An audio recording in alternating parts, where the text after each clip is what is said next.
Before I go into this, let me explain a little bit about the background here. And for those of you who saw my previous video, you might think I have an obsession with Victorian England, but trust me, it does relate to technology again, like the last one.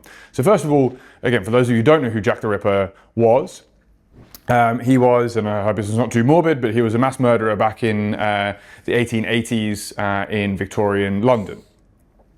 Now, why he's relevant here is because he was never caught. And the reason that he was never caught, primarily, if you look at it, is that there was a way of collecting evidence in the UK called the chain of custody. And actually that went all the way up to the 1970s. And essentially what it really boiled down to was the collection of small evidence cards, you know, bloody knife left in kitchen, for example. And all of these were collected all over London from a number of different sources as it pertained to Jack the Ripper.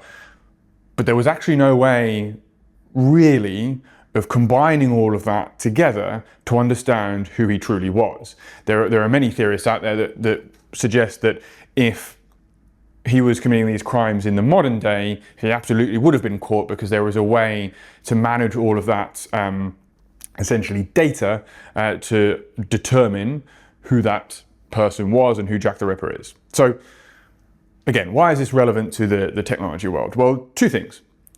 They never knew who, and we still don't know who Jack the Ripper is. If you relay that over to your customer, we need to know who our customer is.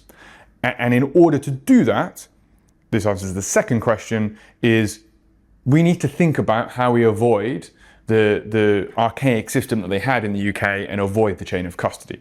So putting that into a data framework, there are 5 key areas of data and how we structure that I want to talk about.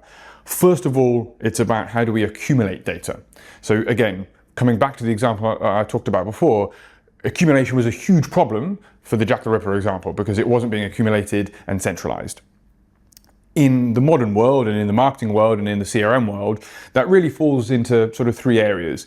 One is behavioral data, the second is profile data, and the third is relational data, so transactions and where people have bought before, for example. Once we've accumulated all of that, we then need to consolidate. Again, coming back to my example before, there was no way in Victorian England to consolidate all of that data. Now there is, right? We need to create a central view of the customer and consolidate all that together. Then you've identified gaps in that data. So again, clearly any of you that are from a more forensic background know that when we centralize all of that data in the modern forensic and DNA world, we identify gaps in that data, and we can do the same for our customer. So the next stage, and the third stage, is how do we then populate that? So once we've accumulated, once we've understood how we've consolidated, and once we've populated that data, the next step is to activate that data. So thinking about what channel that would be activated on, whether it's digital, WhatsApp, email, app, whether it's activated through people. So in a real estate scenario, you might activate that through a broker. In a hospitality example, you might activate that data through the operational teams. If it's a call center, you might activate that data through the customer service reps or the central reservations.